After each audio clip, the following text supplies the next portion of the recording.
Lagyan ko na rin po yan ng aircon.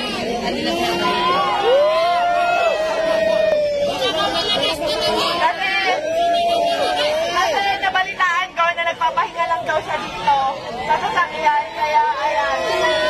Rosmar lang malakas! Ayan, ito pa na pag ginagawa ko kay Mousier. Ilalagay ko sa vlog kung saan. And next naman, ready ka na ba sa next kahon natin? Na huwag mababago ng buhay mo? Ready ka na ba sa next kahon? Ready ka na ba sa next kahon? Ready ka na ba sa next kahon natin? Ayan, pakitaas nga lang, Tyra. So, ayan. Ito na yung next natin na kahon. Ayan.